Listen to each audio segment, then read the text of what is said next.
Yo, what's up everybody? How's it going? Today we're playing Open Angel Arena because today is TI Finals Day, I assume. I think that's when I'm uploading this and I expect everybody will want to watch that instead. So I wanted to just make a video that's easy and comfortable and something that I like. So that's what we're doing today. I hope you guys enjoy. Don't worry, I explained the game mode and let's get right into it. Hello, we are playing Open Angel Arena and we're playing a little late, because I had some technical difficulties. Don't worry, you saw the tail end of the first duel right there. We won, that's what's important. Anyway, we're playing Zeus. The goal of Zeus today is to just have 1,000,000 magic damage through attacking. Like, we're gonna actually go for the Aghanim's shard and then use the Aghanim's shard to just shoot arc lightning at everything non-stop. And it's very dangerous. So that's the plan. We'll see what we can make happen. We'll see how we can make this work. I've done it before, and honestly, like, the damage output is unmatched. You do incredible damage. Like, I was like, I think double the next highest damage in the lobby. But there's a small downside. You can't kill anything. Like, I do a lot of damage. Damage for sure. Oh, we do so much damage. Can we kill? Absolutely not. We have no way of killing anything. Just doesn't happen. We're playing OAA. In case you aren't too familiar with the mode, it's been a little bit, so I'll loosely explain it also for the benefit of some of the people that are in the lobby that haven't played it before. It's pretty straightforward. It is an Angel Arena, so the mode is about getting 100 points. Now, usually in Angel Arenas, that would be kills. In here, there are various ways of getting points. Basically, just think about something that you think might be worth being called an objective, and then, yes, you will probably get points for that. Right, so you just kind of get points for pretty much everything. Killing bosses, winning duels, killing heroes, it just get points.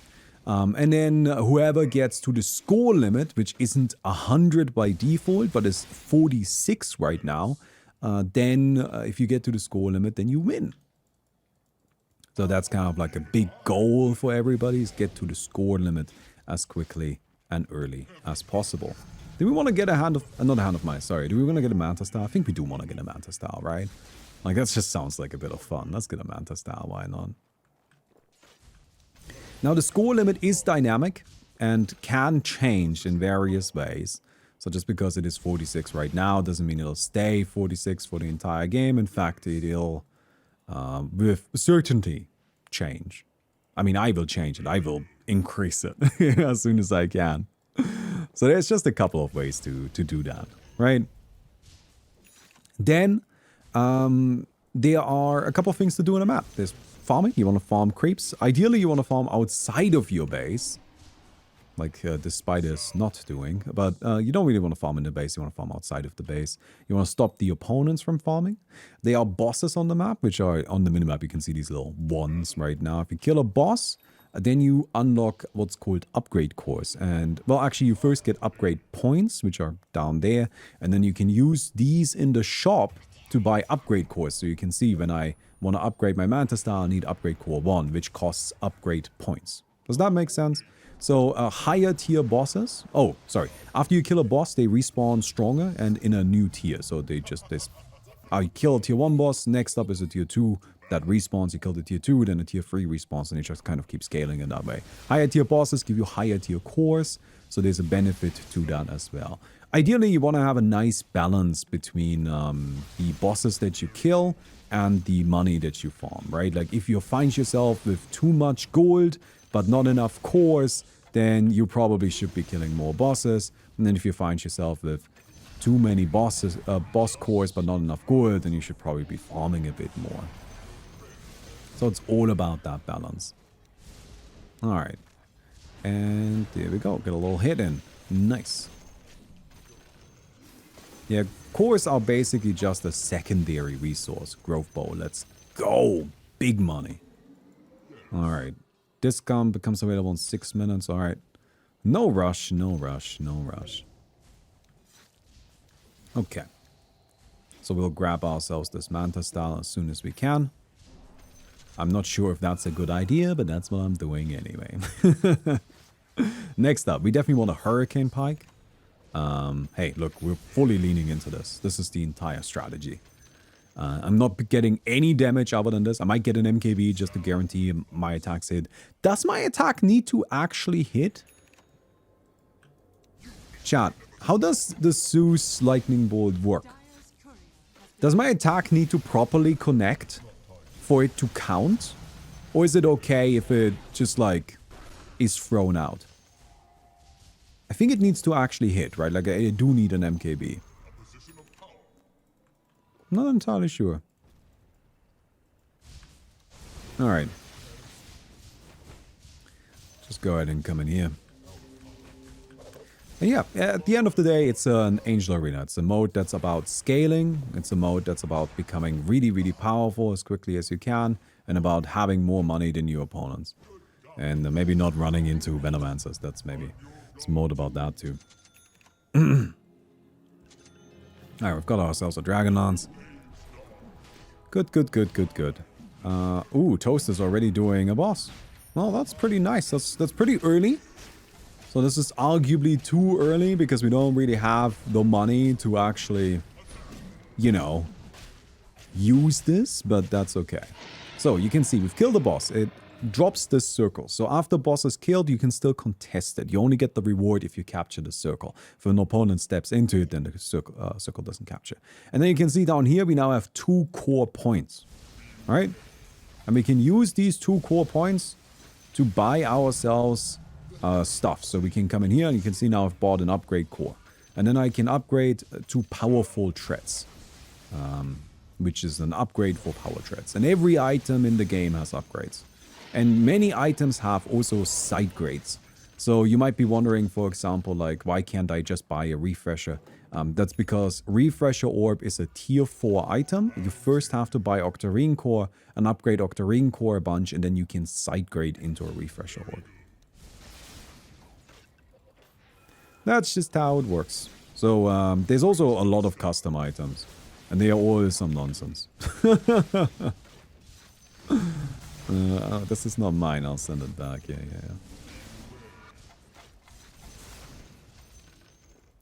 Pick up this. Thank you very much. I should probably get a point into Heavenly Jump. Look, until I get my Aghanim's Shard, my hero doesn't really exist. Like, I'm just not actually playing my build yet. So I'm really just not particularly fussed about what's going on. I got myself the power treads because they're really nice. They just give you a lot of stats and various different things. I also accidentally aggroed a boss, which is bad because I might die. No, we're good. Don't worry about it. We have survived. Alright then. So let's reduce this cooldown. You can get all of the talents only if you buy Aghanim's Scepter. So in this mode, you can't just get all of the talents by being max level. You only get all of the talents if you buy specifically Aghanim's Scepter. So we do have to be a bit careful of what talents we pick up. Yeah, so I'm going to go for the cooldown reduction because that seems more useful. In the long run. In the long run. Okay. Well, my item build is bad. Let's be honest. Until I have my Aghanim's Shard, my item build is terrible. That's okay. I mean, I'm just gonna try to do stuff anyway. Oh, we're in a duel now. Duels happen occasionally. I think every 5 minutes? So it's just occasionally. Duels can be split up, so there's a 3 versus 3 duel happening here, and then there's a 2 versus 2 duel happening up there. It's a variety of different duel arenas, and each of the duel arenas, they're loosely structured the same, but they each have like a high ground thing, where if you capture the high ground, then you get bonuses that slowly build up, and you can cancel that by dealing damage to them or capturing the high ground yourself, so you kind of get it. It's not really that complicated, I think, but it's a nice, you know, just kind of like gets you some action. And also if you win a duel, of course you get points for the kills, but you also just get points for winning a duel. Alright, cool. Pick this up. What's going on here? Nothing. Let's get Thunder God's Wrath. Let's get this bad boy. And how much time? 1.5 minutes. mean, I should make sure I have 1400 gold once that comes around. So I gotta be a little careful there. If you don't... Ow, ow, ow, ow, no, ow, god damn it. Please leave a rating on the video. That one didn't work the way I wanted it to. I'm gonna go get the cat again. Oh, the spider is just cleaning house. Holy shit.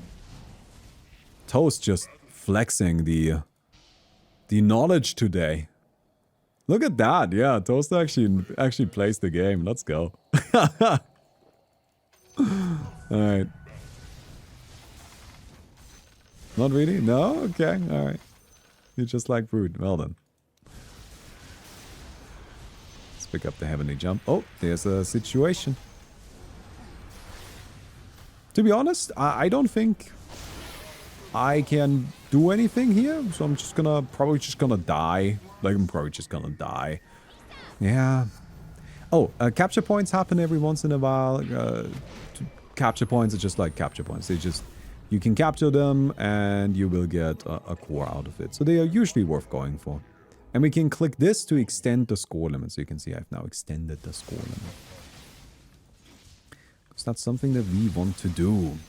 Alright, items. MKB, BKB, and Spell Eye Steel. Does that sound right? Am I missing anything, chat? Any other suggestions? Anything else that we could possibly need? No, right? That's it? That seems like the way to go? That's our next 3 items? Alright, here we go. Oh, that's so good. That's so much better. Yeah, that seems like the way to go. MKB, BKB, and Spell Eye Steel. That's the blood core. 30 movement speed after Heavenly Jump. Heavenly Jump is not a priority. Absolutely not. And if I do this, then these guys also have the lightning. Yes, very good. That's great. Alright, there's BKB. Let's pick that up too. By Moonshot. Oh, Moonshot is a very expensive item. So everything has been kind of scaled to feel appropriate the way it would do in normal Dota. Does that kind of make sense? Like, a normal Dota, Moonshot is a late game consumable item. So in here, Moonshot requires, I think, 30 upgrade cores. Like, you can get it, but it just, like, takes a while and you need a lot of resources. So it does exist, but, you know, it's just like, it exists in the same way it exists in normal Dota. Alright, so we have, I think we have everything we need, honestly. Feeling pretty good about it. This is a tier 2 boss. Main issue right now, I don't have enough money. But actually, now that we have our Aghanim's shard, I feel like it'll be much easier to get the money we need, right? Because we're pretty good at farming now. So. There we go. Take these. And I'm gonna just go ahead and get all of my regular items before I start upgrading anything. I think that's generally better. Like, having an item is just more valuable than having an upgraded version of it. So the problem we are going to face here is a problem that this build faces even in normal Dota, right? This is a problem that Zeus just has in general, where he is quite good at getting things to low HP. Oh, he is truly just fantastic at getting things to low HP. Yeah, no, not a problem at all. But actually, you know, getting the last bit of damage in, that can be tricky. So that's something where, honestly, I'm not gonna worry about it. I'm just gonna get things to low HP. And that's pretty much my entire strategy. Alright. Got him to low HP, took him down. We'll take it. So Arc Lightning, current health is damage. I'm all about Arc Lightning, honestly. That's the whole point.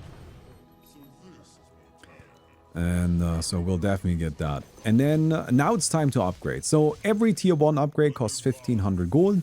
It's all standardized across the board. So they all cost the same amount of cores. They all cost the same amount of money. They kind of have like a bit of an overview. That was like something that's actually, it's a difficult decision to make, right? Because like obviously everything costing the same is very much lacking in flavor, and it's just kind of like not. It doesn't give you the feeling of, oh, this is like a unique item I'm building. It's just like I'm just getting the next upgrade on the list, you know?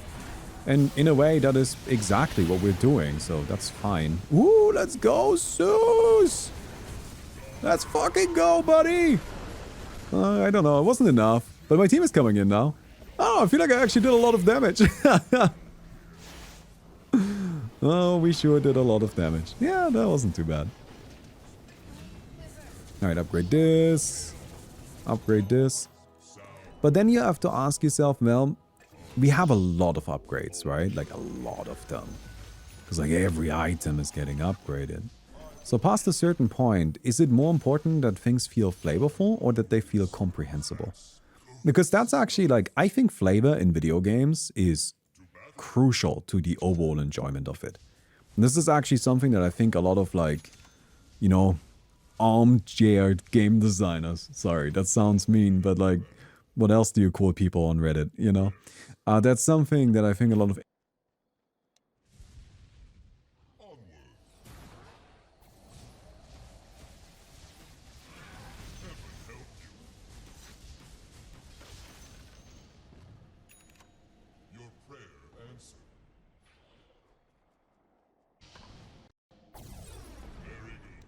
apologies. When did I cut out? What's up with that? Sorry, we've been having some technical issues. I can fix it, but it's a bit annoying. Where was I? What was I saying? Just 15 seconds ago. That doesn't tell me anything. I don't keep track of that. Thanks, chat. Chat, what did you guys say 15 seconds ago, huh? Reddit. Oh, yes.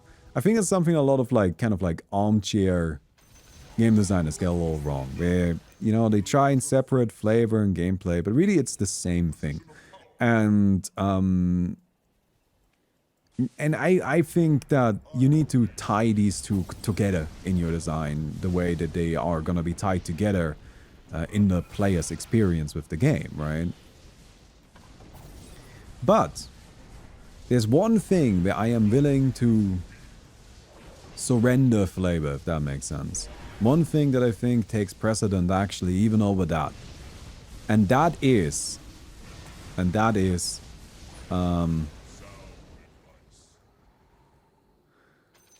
user experience, like UI and shit.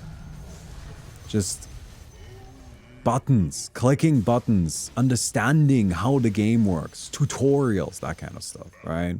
Because at the end of the day, it doesn't really matter how enjoyable or flavorful your game is if people don't understand it. Yeah, right? Like, that's just not... Okay, alright. This is really good. We're doing great. Alright. Just hit him. There we go. Just hit him. There we go. Hit him. Yes. Let's go, Zeus. Alright, upgrade this bad boy. Upgrade this bad boy. So for OAA, I decided that since we're gonna be having so many upgrades, it would just become confusing if they each had different items, right? Like, sorry, each had different prices and whatnot. Different core requirements or something like that. It would be more flavorful for sure.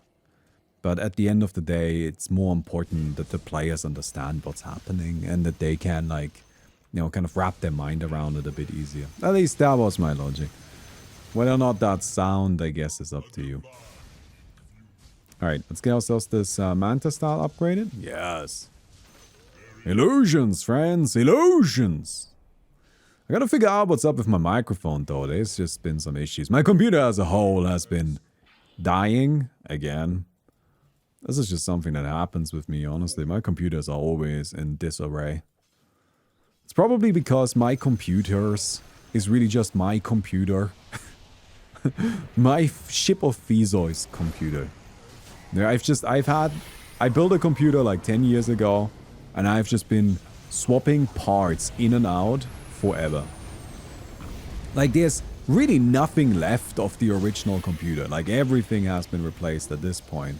But, you know, it's still that computer.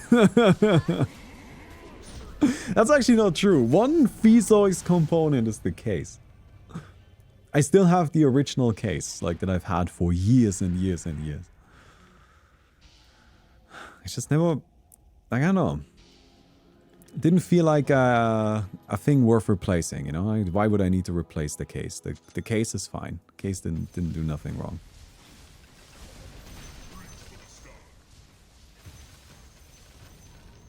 Alright. A damage item? I do lots of damage. I don't think we need a damage item at all. Ja, what do you think? Do you think we need damage?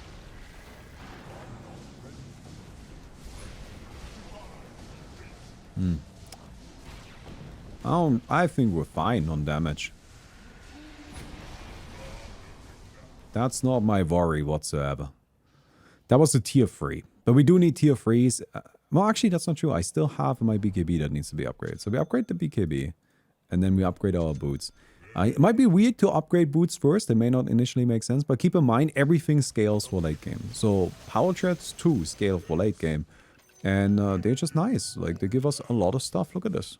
Magic resistance, attack speed, spell arm, damage, all stats, intelligence. Great. Big fan, big enjoyer of power treads. Also big enjoyer of shrines. Thank you for the shrine power. Aren't shrines just like the best thing? I love shrines. Alright then. So we probably want to see if we can kind of like intercept them. I have a lot of wards. You just kind of passively generate wards. You can store them up if you want. I have a lot of wards right now. Which means I can pretty aggressively ward their general area. Now these wards get detected if our opponents just walk on top of them. So that is something to keep in mind. We need to kind of put them in places where they can't just easily step on them. We need to put them a little bit out of the way. Was that our tier 4? No, wasn't, was it? Okay, there's an OD. Okay, they're right here.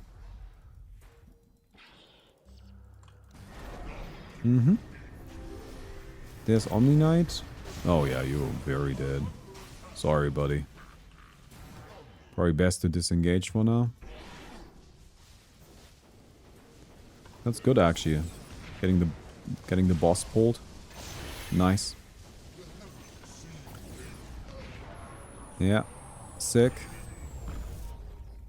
Like, sometimes you can use the bosses to your advantage. Wow. Alright, Omni Knight. Omni Knight just blows me up. Oh, that's scary. Oh, this is the Wanderer. This is like a boss that just kind of like walks around the area, and if you kill him, you get a buff. There's just like lots of little boss stuff that exists, right? There's also a Grendel somewhere, which is another wandering boss, and if you kill Grendel, the score limit goes up. You may have noticed the score limit is now at 86. And score limit scales. Like, if you want the score limit to go up, you can have it go up. But also, look at the score itself. It's 52. That's not 52 kills, right? It's 52 points. Kill-wise, we are currently at 22, 32, 36 kills. So still a lot, but not quite as many. But it's just kind of like, you know, that's just how the game scales. Because, like, other Angel Arenas, I felt always they just, like, took such a long time because they had such a high score limit. The dynamic score limit, if I were to pick one thing about Angel Arena that Open Angel Arena, that I think is truly just like a great innovation that I really appreciate, that I haven't even seen in that many other games, it is the dynamic score limit. It is just that the game basically adjusts itself to how it's going.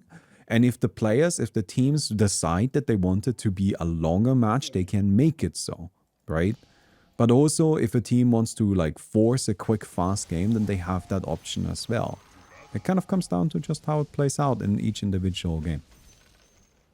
Alright, we are killing tier 5 bosses. They are just grinding these bosses. We gotta kind of like catch up here. Although I don't have enough money. I guess if we kill enough bosses, we can sell their cores for gold. That's a thing you can do. Do you think it would be something base game would adopt the passive wards? To be honest, wards are already free. They're already a bit more of a hassle than actual purpose. To be honest, like why do you have to buy wards in the shop, right? Like it's just because you want it to be annoying, essentially, right? You want it to be a choice, I guess. I think it wouldn't be outlandish, but the problem is that you can't just give like every player a ward. I don't know. It really comes down to what Valve wants from Dota, right? The way Dota has been developing is that it's very much going away from the individual style of Dota where each player has like a specific role that feels distinct and unique from the others. And instead it's been developing much more towards a style of play where every player like loosely is a core, right? Everybody's powerful, everybody has items, everybody can fight. And I'm not saying that one is better than the other. I would argue that one of them is more Dota than the other. But if Valve is intentionally and willingly moving down that direction, right, if that's what they want, then a logical next step would be to make it so that instead of having dedicated supports that place wards, is to just have everybody have like a passive ward generation, you know? Or they could like solidify the roles in code by making it something we're like, oh, we should scout out. Okay, they smoked up. Oh my god. All right. Oh, yeah. Going in. We gotta be a little careful here. Alright, so Flair's dead. Yeah, our damage output is just fantastic. Oh, I got stunned by so many golems. Brutal. Right, but it kind of depends on how much more they want the game to become like Heroes of the Storm. Heroes of the Storm, like, it's something that I think is very funny, is I've heard, oh, Dota is becoming League so many times in my life. And it's just like, no, it's not becoming League. It's becoming Heroes of the Storm.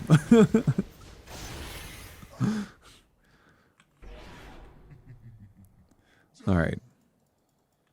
I hope we can capture this. Yeah, good. Would have been a problem if somebody were to come intercept right now. We're not really in great fighting shape.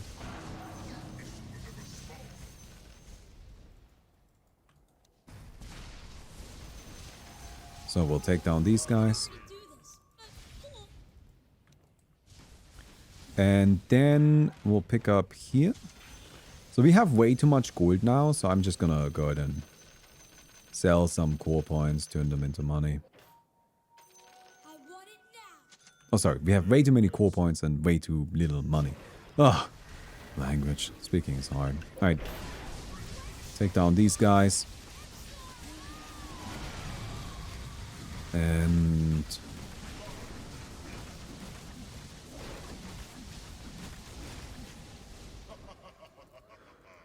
that shouldn't be too much of a problem. And these illusions are actually quite strong, I gotta say. Last time I played this, I didn't go for the illusions. I didn't give them enough credit. And now I feel like that was silly. They're strong. They're absolutely doing great.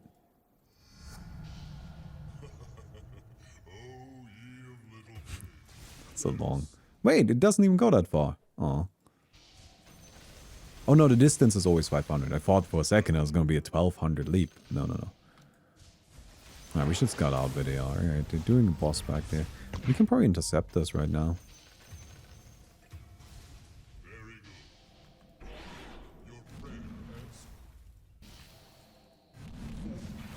Okay. So here I'm just kind of gonna steal this. I could help. But I think it's probably best to just make sure we get this. Because at the end of the day, this is what's worth stealing, you know what I mean? Kills are good. I like getting some kills, but we're not here for the kills. We're here for the boss. Oh yes, if you dive into the base too much, you do die. That is definitely something. Alright, pick up the bounty.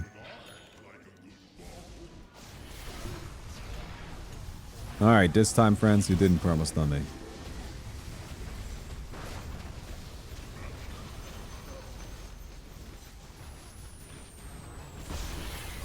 Oh no. Oh god, okay. You got me.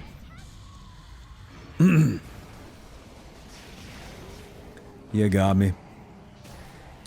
So no big fight here. God, this game is actually turning out to be really close. I thought we're gonna just crush him with the way things were going at the beginning, but now we got this under control. Very good, very good.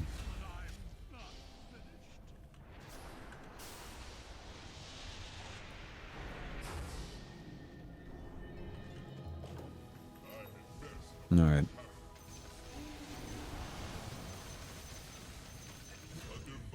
Come here.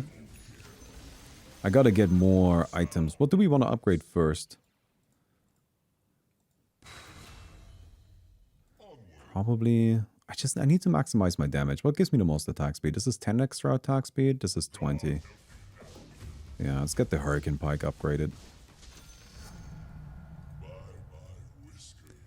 That is more important, I feel.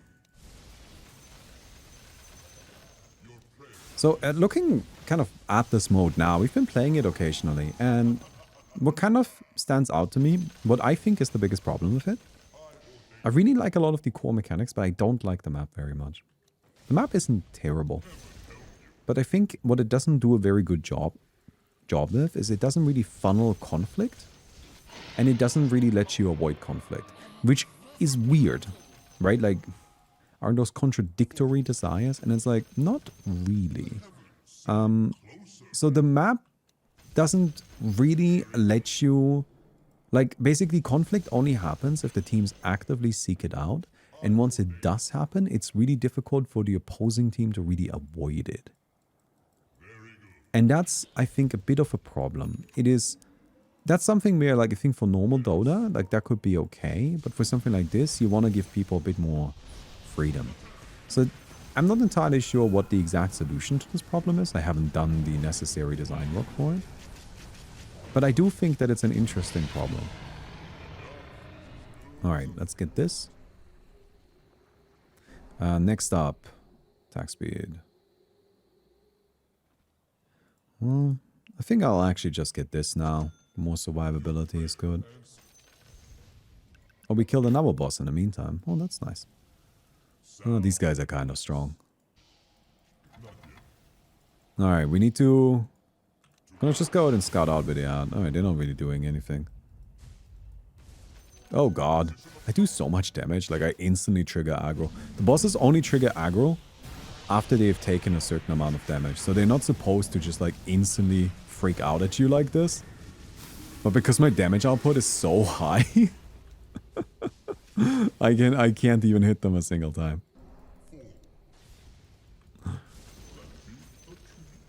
Alright. Oh, they got the Wanderer.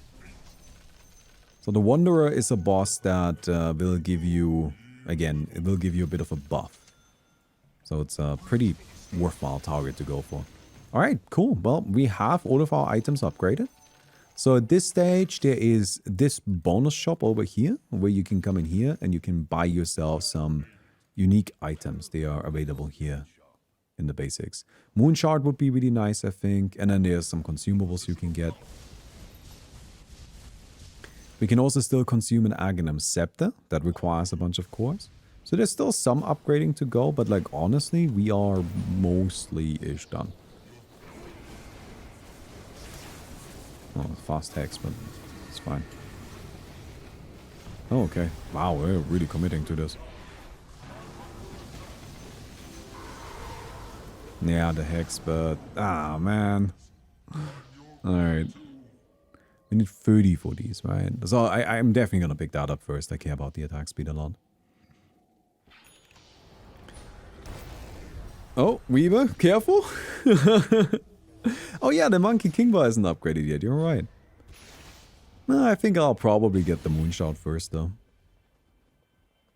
I mean, attack speed, attack speed, attack speed, attack speed. That's all we care about. Alright, let's go.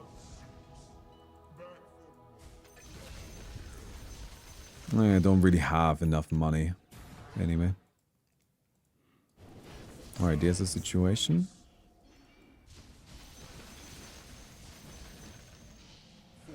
This more kind of like would run into... So like, I just had a thought. Because like, if you want a funnel conflict, like, let's just brainstorm a little bit. If that's alright with everybody. Something obvious to do would be like, let's say every 10 minutes, a boss spawns in the center of the map. And that boss has a huge reward and it's totally worth fighting over. Alright, and so teams fight over that, and that would funnel conflict. Well, that's a fun idea. It has a problem, right? Which is that it would also... Alright, we gotta make sure we're ready for that. Okay, here's this. I will kill these two, I think. Wait, where?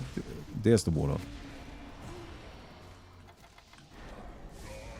Nice.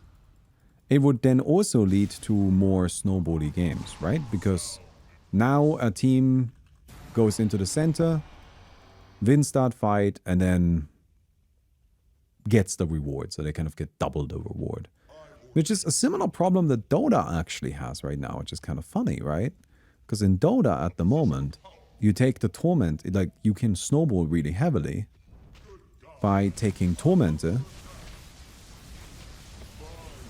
and then just kind of winning, well, like challenging the opposing Tormentor and then, you know, winning that fight and then taking their Tormentor.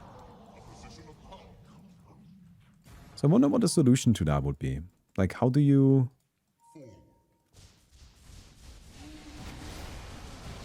make it so that it doesn't just snowball out of control? I think that's a tricky one.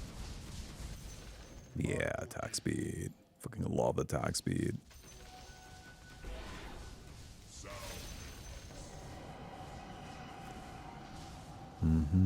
That's bad. Yeah, I probably can't solo this. Do you want to like group up and hunt them down? I can just, you know, scout.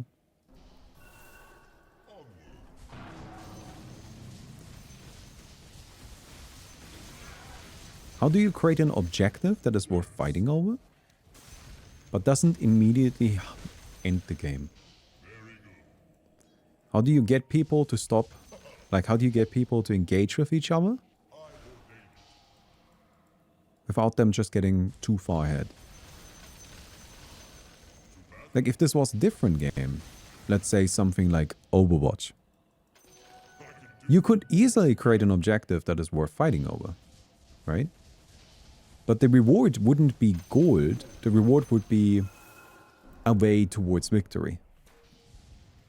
Like a payload or something like that. And that works because in Overwatch, your character doesn't really become stronger throughout a match. Right? Like your character's power level is largely the same, or entirely the same for the entire game. With, I guess, like some fluctuation in the ultimates. But mostly you don't buy items or level up or get anything like that. So you can do that here. Or you can do that there. But if you were to do it in a game like this, or in a game like normal Dota, well then people would just get additional resources like gold and experience and just kind of get even more of what they already got out of the fight. So that makes me think, if you want to have objectives like that that are worth fighting over, you should probably make it so that those objectives don't reward golden experience. That would be just like, I think intuitively, doesn't that make sense? Like that's the one thing they can't do. That's the one thing they really shouldn't do. They shouldn't give gold or experience, because gold or experience are just something you already got from fights, so now you just snowball the game with that.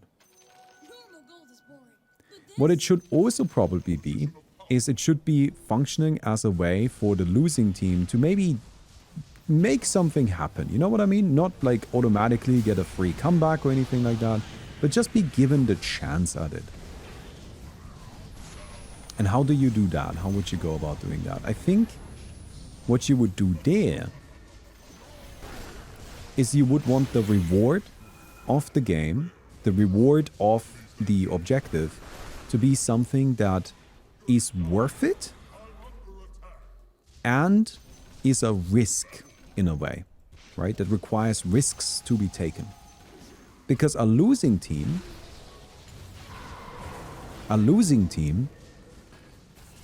is willing to take risks because they are already losing. They need to take risks anyway to come back into the game. That makes sense, right?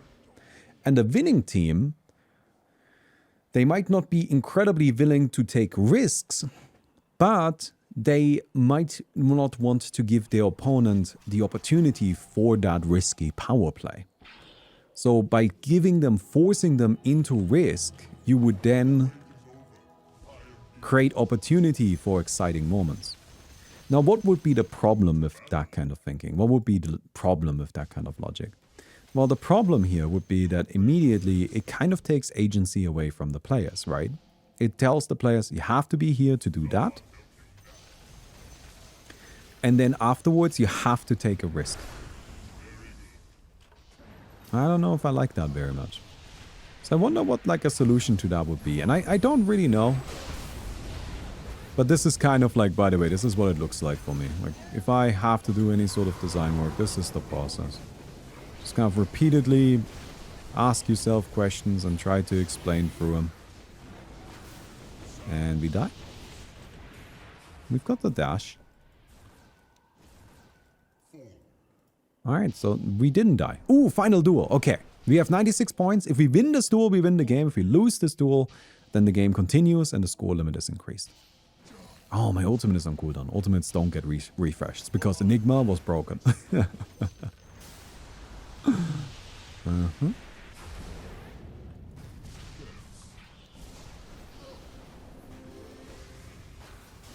Oh no. Oh, I fucked up. Oh, I wanted to turn. Wait. I'm still alive. Oh, Weaver. Big money. Let's go.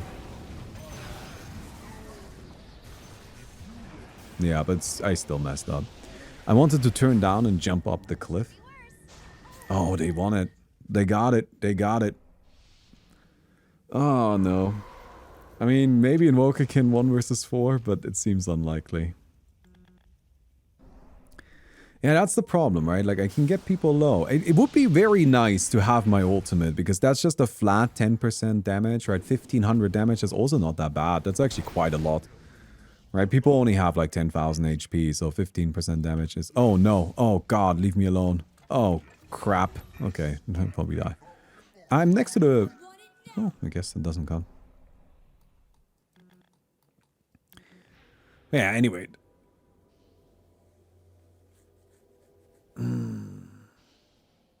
Losing team gets 65% overall damage and damage reduction buff, and in a winning team... When they get 30% buff overall damage and damage reduction. So the problem what you have done, so a problem with what you have done here with your idea, is that you have introduced a new rule that now we as the designer also need to answer, right? Because you just said, well, the losing team gets a different buff from the winning team. But how do you define that? What is a losing team and what is a winning team? And now you need to answer that before you can even continue. And I think that's a really easy trap to fall into. When you're introducing rules, you want to make sure that you're not introducing too many at once, because it becomes very difficult to properly keep track of what they all do. And then how you can kind of manage them.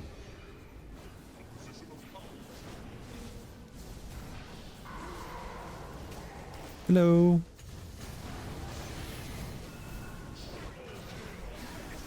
Yep, nice. Yeah, this guy doesn't stand a chance.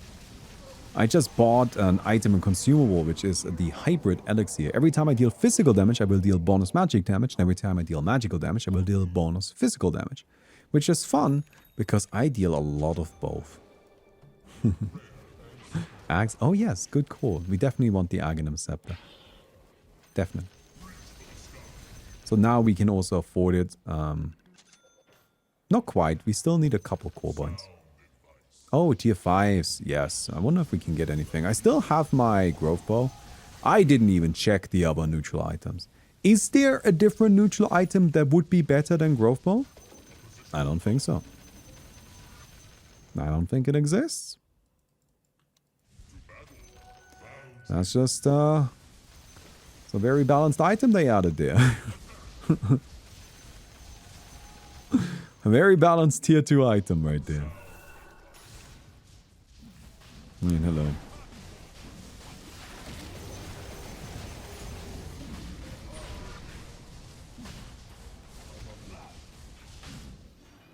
So tier 5, what are we getting? Ooh, Mirror Shield, Arcane Crystal. That doesn't seem that good. Reflex Score, grants a chance to block spells, going cooldown and procs. 1 second of invulnerability, 40% evasion. I need to check the OD's items. Fuck, not enough time. Does the OD have MKB? I mean, I could just buy one, I guess. Yeah. Alright, I think it's Ex Machina for me, right? Gotta be Ex Machina.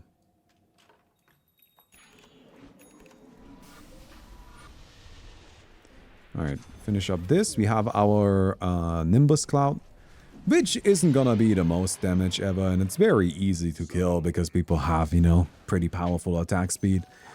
But it does have the nice advantage of letting us scout out areas. Oh, side note, tier 5 bosses are worth 2 points. So we're gonna get points a bit quicker now so that the late game doesn't take forever.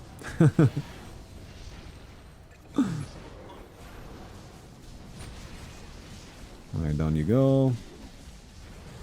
Down you go. I will eat one of these again. Want to make sure I have these hybrid potions going on at all times at this stage.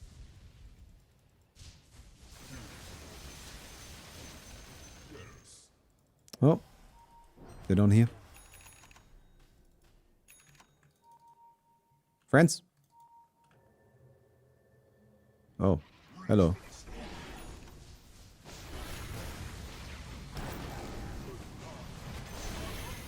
Well, I got one of them. But I am dropping low now.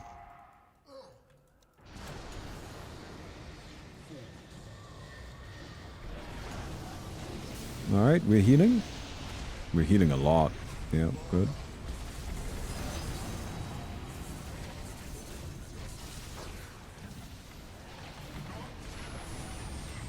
And just hit him. Nice. Okay, we triggered another final duel. This time I have my ultimate. That Ex Machina. That Ex Machina, big money right there. We'll go up here again. Hold the high ground. We can get this buff, that's good. Guessing they won't want to be particularly aggressive.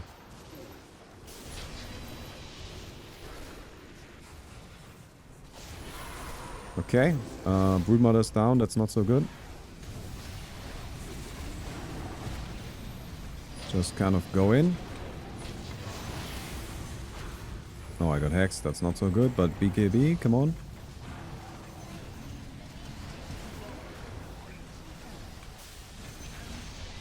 Just Warlock? You know what, I'm just gonna kill these golems. Nice, we got him. Hey, let's go. Woo! And see, this is what I mean, damage done. 293,000, second highest was 200,000. It's just that Razor, not Razor, sorry, that Zeus percentage damage. It's crazy, right? It's crazy. Whew, that Ex Machina was definitely big. Alright, I hope you guys enjoyed the video. I hope you guys enjoyed TI. I'll see you guys tomorrow. Goodbye.